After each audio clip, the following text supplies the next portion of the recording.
नमस्कार, आप देख रहे हैं इंडिया वॉच और मैं हूं आपके साथ स्वप्निल यादव। वक्त हो चला है 5 बजे की बड़ी खबरों का, तो रुक करते हैं खबर क्यों।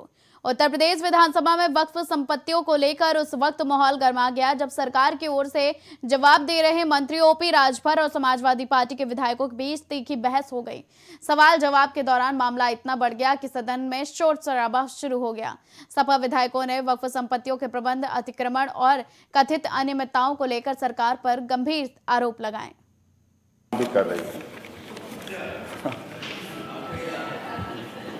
एकीकृत वक्फ प्रबंधन सशक्तिकरण दक्षता और विकास अधिनियम 1995 यथा संशोधित 2025 में नवीन धारा -3 जोड़ते हुए प्रत्येक रजिस्ट्रीकृत वक्फ संपत्ति को पोर्टल पर पंजीकृत किए जाने का प्राविधान किया गया है, जिसके अंतर्गत केंद्र सरकार द्वारा उम्मीद केंद्रीय पोर्टल का निर्माण किया गया है, जिस पर उत्तर प्रदेश सुन्नी एवं शिया सेंट्रल बोर्ड में पंजीकृत वक्फ संपत्तियों को पोर्टल पर पंजीकृत किया जाना है। वर्तमान में उत्तर प्रदेश सुन्नी सेंट्रल वक्फ बोर्ड में पंजीकृत 1,26,309 के सापेक्ष उम्मीद पोर्टल पर 93,292 संपत्तियां दर्ज की गई हैं। एक मिनट देख रहा हूं, वही उत्तर देख रहा हूं। उत्तर प्रदेश शिया सेंट्रल वक्फ बोर्ड में पंजीकृत 7,785 संपत्तियों के सापेक्ष 7,531 संपत्तियां दर्ज की गई है। वही मैंने अरे सब लोग अतुल तुमसे क्या मतलब है सर? मैंने जबरदस्ती कर रहे थे। मैंने कोई जिनका मतलब तुम्हारी बस कोई संपत्ति है क्या? मैंने माननीय मंत्री जी से सर मैंने माननीय मंत्री जी से केवल इतना सा पूछा है कि जो गवर्नमेंट ऑफ इंडिया ने कहा है कि जितनी वक्फ संपत्तियां हैं 2,40,000 वो उम्मीद पोर्टल के ऊपर रजिस्टर करना अनिवार्य है। अभी तक 50% भी नहीं हुई सर, तो उनके 70% मुतवल्ली भी नहीं बनी। तो ये तो मंत्री जी की जिम्मेदारी है कि वहां ऐसा आदमी तैनात करें कि वो मुतवल्ली बनाए, वहां आदमी ऐसा तैनात करे। ये तो मंत्री जी बताइए, लिखा है जवाब को मंत्री जी ने पढ़ दिया, तो कोई ऐसा काम करेंगे? तो नहीं करेंगे। बिना लिखे वाला पढ़ेंगे तो आपको बिना लिखे बताओ, बिना लिखा वाला पढ़ेंगे तो तकलीफ होगी। अरे वही बिना तकलीफ वाला पढ़ेंगे, बिना तकलीफ वाला। इतने विवाद आ रहे हैं, जो बात माननीय सदस्य जी ने कहा है, जितने विवाद आ रहे हैं आपस के विवाद हैं। हम बड़े कि तुम बड़े, हम मालिक बने कि तुम मालिक बनो, आपस में लोग लड़ रहे हैं। इसमें सरकार का कोई दोष नहीं है। सरकार प्रयास कर रही है कि उसका निस्तारण हो, आप आपस में न लड़ें। अब जो रही बात आपकी जो चिंता है, आप उल्टा दे रहे हैं सर। लड़ाई सरकार द्वारा उनके हिसाब से झगड़ा करने वाले है ही नहीं सर। जवाब, ये कोई जवाब थोड़ी हो गया। तो जो जवाब उनके पास है वही देंगे ना, जो आप चाहते हो जवाब देख रहे हैं, वही जवाब देते जरूरी थोड़ी है सर। माननीय अध्यक्ष सर, सर आपका संरक्षण चाहिए सर। अगर कोई सदन को गलत जवाब देगा सर, ये जिम्मेदारी सर आप उसके लिए नियम है, आप लिख के दे सकते हैं सर उसके लिए नियम है, गलत जवाब देने का नियम है। अरे बैठे चावल कहां से ले आए हो? अभी तो 10 मिनट। मंत्री जी आप प्लीज आप कुछ बताना चाहे तो बताइए। मंत्री जी प्लीज। माननीय अध्यक्ष जी, केंद्र सरकार द्वारा जो नियमावली बनाई गई है उसके निर्देशन में यहाँ उत्तर प्रदेश सरकार द्वारा ड्राफ्ट तैयार किया जा रहा है और हमें अपने रूप में संशोधन करना है। कार्रवाई प्रचलित है। धन्यवाद श्री आशुमत। उत्तर प्रदेश विधानसभा में अपराध के मुद्दे को लेकर समाजवादी पार्टी के विधायक संग्राम यादव ने सरकार पर जमकर निशाना साधा। सदन में अपने संबोधन के दौरान उन्होंने प्रदेश की कानून व्यवस्था को लेकर गंभीर सवाल उठाते हुए कहा कि अपराध के मामले में लगातार बढ़ोतरी हो रही है, लेकिन सरकार जमीनी हकीकत स्वीकारने से तैयार नहीं है। दिनांक 1/8/2025 से 9/1/2026 तक हत्या, बलात्कार, डकैती, लूट, छेड़छाड़ की कितने घटनाएं घटित हुई तथा कितने लोगों को नामजद किया गया? क्या सरकार द्वारा प्रदेश में बढ़ते अपराध की रोकथाम हेतु कोई कार्य योजना बनाई है? तो माननीय सरकार ने राज्य अपराध अभिलेख ब्यूरो द्वारा FCR में पाक्षिक एवं प्रगतिशील सूचनाओं का संकलन किया जाता है। उसके आधार पर मानवर मुझे एक डिटेल करके उन्होंने भेजा है। मानवर जहाँ तक सवाल उत्तर प्रदेश में अपराध का, कानून के राज का, मानवर मैं नहीं कहता, अभी हाल ही में इलाहाबाद हाई कोर्ट के सम्मानित जज साहब ने टिप्पणी किया, न्यायमूर्ति ने टिप्पणी किया कि इलाहाबाद उत्तर प्रदेश में लगता है कि कानून का राज नहीं है और कानून का राज पुलिसिया राज में तब्दील हो गया। और मनोहर हाफ इनकाउंटर पर इलाहाबाद हाई कोर्ट ने बड़े गंभीर सवाल उठाए और सवाल उठाते हुए माननीय न्यायमूर्ति ने कहा कि उत्तर प्रदेश की पुलिस जुडिशरी या सजा देने का काम नहीं कर सकती है। वो रिपोर्ट तो दर्ज कर सकती है लेकिन सजा न्यायालय के द्वारा होगा। मानो अभी हाल ही में अयोध्या के अंदर जो भदरसा का चर्चित कांड हुआ था जिसमें मोइन खान को, जिनकी उम्र 71 साल थी, वो बोल चुके हैं पहले, मैं 71 साल थी मानवर, इसी सत्र में पहले बोल चुके हैं मानवर, उनके बुलडोजर से घर ध्वस्त कर दिए गए, उन्हें जेल में डाल दिया गया और 6-7 महीने के बाद मानवर जो निर्णय आया उसमें बाइज्जत उन्हें बरी कर दिया गया। जो उनकी सामाजिक प्रतिष्ठा गिरी, जो मानवर उन्हें उत्पीड़न हुआ और जो मानवर, क्या हम सरकार उनकी सामाजिक प्रतिष्ठा वापस कर सकती है? जब उनके व्यवसायिक प्रतिष्ठान को ध्वस्त किया गया, क्या सरकार उसे बनवाने का काम करेगी? वही मानवर मैं आपके सामने कहना चाहता हूं कि देश की जो सबसे बड़ी सरकारी संस्था है एनसीआरबी के आंकड़े कुछ कहते हैं, उत्तर प्रदेश सरकार के आंकड़े कुछ कहते हैं और 2023 के बाद मानवर एनसीआरबी ने कोई आंकड़ा अपना सार्वजनिक नहीं किया। अभी हाल ही में मानवर 6 महीने के एनसीआरबी 2023 का आंकड़ा अभी जारी किया मानवर, उसके तहत मानवर सुन ले एक मिनट, देश में लगभग 27,000 हत्याएं हुई, इनमें से 3,200 से ज्यादा हत्याएं अकेले उत्तर प्रदेश में हुई। यानी देश में सबसे ज्यादा हमारे प्रदेश में मानवर एनसीआरबी का आंकड़े। अनुपूरक हो तो पूछ लीजिए।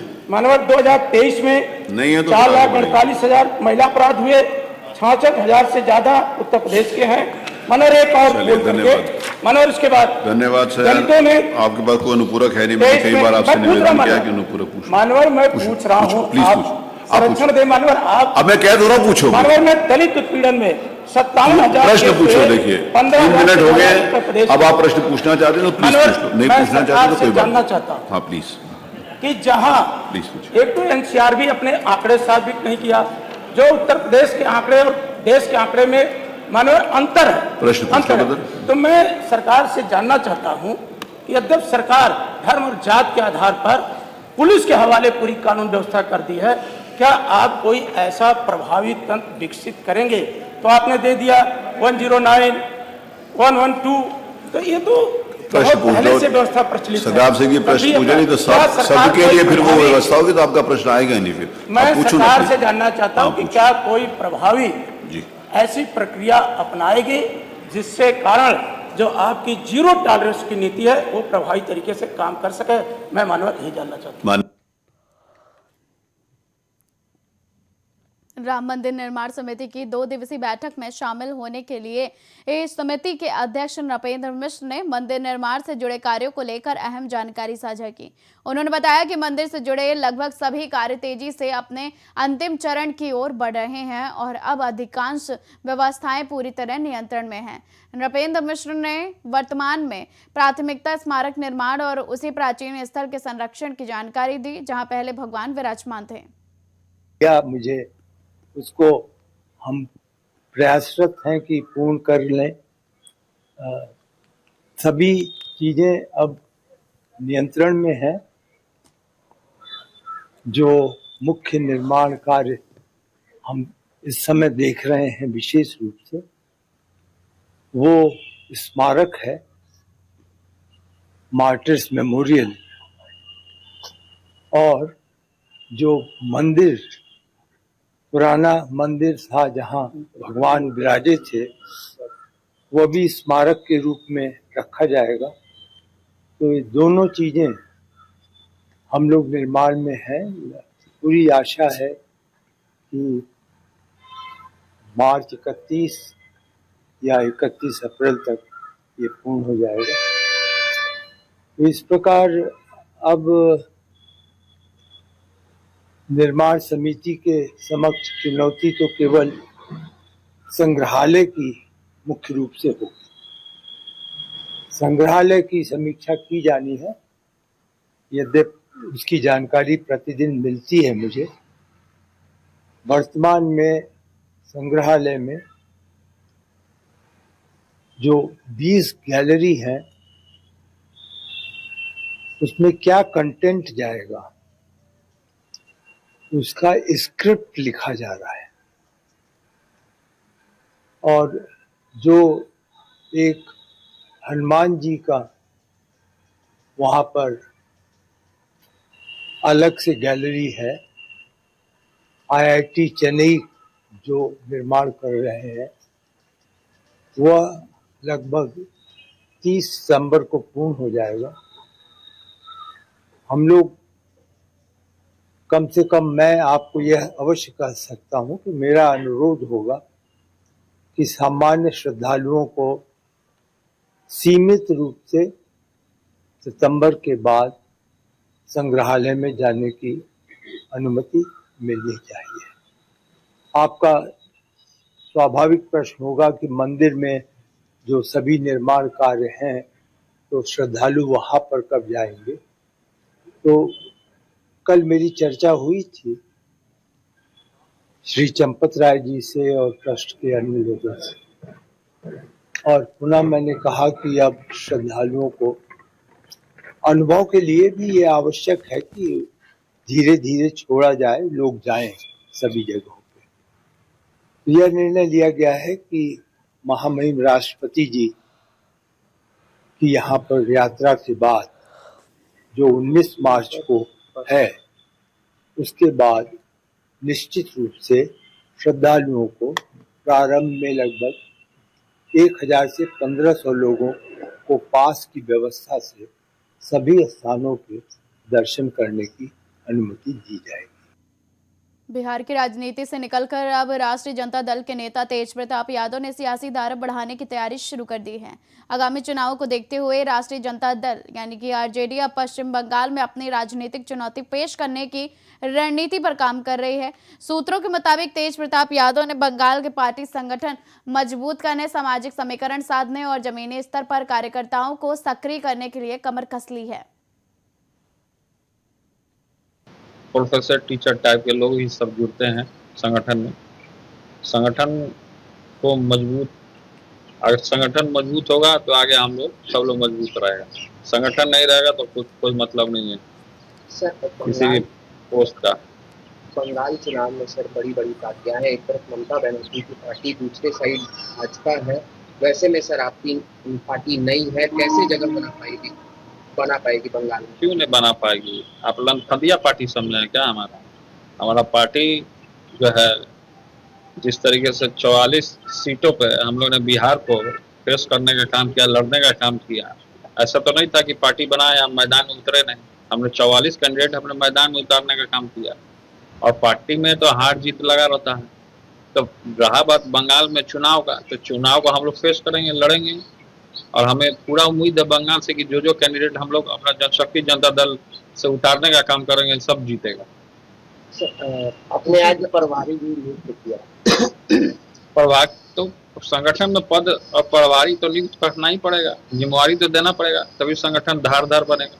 सर पिछली बार जब बात की गई थी बंगाल के नाते तो आपने कहा था कि गठबंधन को विचार हो रहा है, तो किसी गठबंधन में शामिल होंगे या जनशक्ति तो बंगाल जाएंगे, वहाँ बातचीत करेंगे, उसके बाद गठबंधन के बारे में बता दिया जाएगा आप लोग। SIR का मुद्दा सर अभी बंगाल में उठा हुआ है। ममता बनर्जी खुद केस लड़ रही है, लोगों के बीच जाके कह रही हैं कि बंगाल की जनता के लिए मैंने कोर्ट में केस लड़ा, आपके लिए हम कोर्ट तक जा रहे हैं। तो ठीक है, जाना है तो जाएं, उनको हम थोड़े रोक रहे हैं कि नहीं जाएं। हमारा जो काम है वो करेंगे। बंगाल में सिर्फ 7 पदाधिकारियों को इलेक्शन कमीशन ने सस्पेंड कर दिया है। SIR में गड़बड़ी कर रहे थे, इस वजह से SIR में गड़बड़ी कर रहे थे पदाधिकारी, इस वजह से इलेक्शन चुनाव आयोग ने सस्पेंड कर दिया है बंगाल के पदाधिकारी को। हाँ, तो चुनाव आयोग ने सही किया होगा, गड़बड़ी कर रहे होंगे तो किया होगा।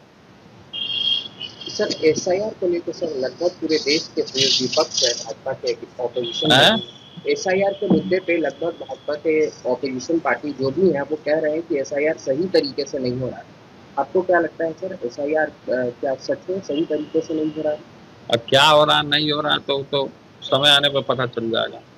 लेकिन फिलहाल बंगाल में जो चुनाव हम लड़ने जा रहे हैं सब सीटों पे, हमारा पार्टी पूरा मजबूती के साथ कमेटी हमारा तैयार हो गया बंगाल में चुनाव लड़ने। प्लेन क्रैश को लेकर सवाल अभी भी बने हुए हैं और इसी बीच महाराष्ट्र के उप मुख्यमंत्री अजीत पवार के बयान के बाद राजनीतिक हलकों में चर्चा और तेज हो गई और इसी मुद्दे पर अब उद्धव ठाकरे गुट के शिवसेना यूबीटी के सांसद संजय राउत ने बड़ा बयान दिया है। संजय राउत ने कहा कि इस प्लेन क्रैश मामले में सबसे अहम सबूत माने जाने वाला ब्लैक बॉक्स जल गया है। उन्होंने सवाल उठाया कि अगर ब्लैक बॉक्स सुरक्षित नहीं है तो हादसे की सच्चाई सामने कैसे आएगी। लेकिन अजित पवार के फ्लाइट का ब्लैक बॉक्स डिस्ट्रॉय हो गया है, जल गया है। ये कैसा हो सकता है? एक इंटरव्यू में उसका देख रहा था, किसी ने मुझे भेजा, उसको पूछा कि आपके प्रिय नेता कौन है? राहुल गांधी और मोदी। बेचारा वो मेरी लड़की ने हाथ जोड़कर कहा, मोदी जी मुझे देश में रहना है, ये नारा था। अब इस देश में रहना होगा तो मोदी मोदी करना होगा, नहीं तो आप देश में नहीं रह सकते। ये भय लोगों के मन में अब पैदा हो गया है। भारतीय जनता पार्टी और शिंदे गुट ने ये मैक्रोन के स्वागत के दो पोस्टर और होर्डिंग और बैनर्स लगाए हैं सब जगह पे। लगता है मैक्रोन फ्रांस का अध्यक्ष नहीं है, भारत का अध्यक्ष है। ये पागलखाना बन गया है ये लोगों का। किसी भी विषय का राजनीतिकरण करना ये उनसे सीखी। पूरी मुंबई को खराब कर दिया मैक्रोन के नाम पर। आज मैक्रोन भी हंसेगा आपके ऊपर। ऐसा कोई शहर होता है क्या? उनका जो उपस्थित की थी इस बारे में वो दोबारा से प्रेस कॉन्फ्रेंस लेने वाले हैं। अभी पवार की मौत को लेकर कई बातें जो है वो निकली। अब एक नया प्रेस कॉन्फ्रेंस है वो कल होने वाला है। बात ऐसी है कि रोहित पवार उस फैमिली के महत्वपूर्ण सदस्य है। वो विधानसभा के मेंबर है, उनको ज्यादा समझ है टेक्निकल बातों में, वो रिसर्च भी अच्छा कर लेते हैं। अगर उनके परिवार के मन में कुछ शंकाएं है तो उनको पूरा अधिकार है। और सरकार जो जांच कर रही है उनके ऊपर अगर परिवार का विश्वास नहीं है तो अलग से जांच प्राइवेट एजेंसी से कर सकते हैं। जिस तरह से रहस्यमय तथ्य सामने आ रहे हैं अजित पवार जी के एक्सीडेंट के बारे में, वो बहुत गंभीर बातें हैं। जैसे ब्लैक बॉक्स जल गया। इतिहास में इतने अपघात मैंने देखे पूरे विश्व में, वो एक्सीडेंट या साजिश कैसे हुई ये ब्लैक बॉक्स बताता है। ब्लैक बॉक्स में जो रिकॉर्डिंग होती है, और ब्लैक बॉक्स कभी जला है ऐसा मुझे मालूम नहीं। 20-20 साल के बाद भी ब्लैक बॉक्स मिले हैं एक्सीडेंट के। 20 साल 50 साल के बाद भी ब्लैक बॉक्स मिले। लेकिन अजित पवार के फ्लाइट का ब्लैक बॉक्स डिस्ट्रॉय हो गया है, जल गया है। ये कैसा हो सकता है? ये मुद्दा अगर रोहित पवार जी ने सामने लाया है तो ये गंभीर मुद्दा है और पवार फैमिली उसकी समांतर जांच करना चाहते हैं तो करनी चाहिए। आपको लगता है सरकार आनाकानी कर रही है जांच के आदेश? डेफिनेटली सरकार की मंशा ठीक नहीं है इस मामले में, ऐसे मैं कह सकता हूँ। Thank you. वंदे मातरम का आपने जिक्र किया। यूपी के सीएम का भी बयान आया है कि जो वंदे मातरम नहीं बोलेगा वो देश छोड़ी है। वंदे मातरम को हर एक को बोलना चाहिए। दोबारा एक बार फिर तो क्या हो गया? वंदे मातरम तो बोलना है और लोग बोलते भी है ना। फिलहाल 5 बजे की 5 बड़ी खबरों में बस इतना ही। अब वक्त हो गया है आपसे इजाजत लेने का, तो हमें दीजिए इजाजत और आप देखते रहिए इंडिया वॉच।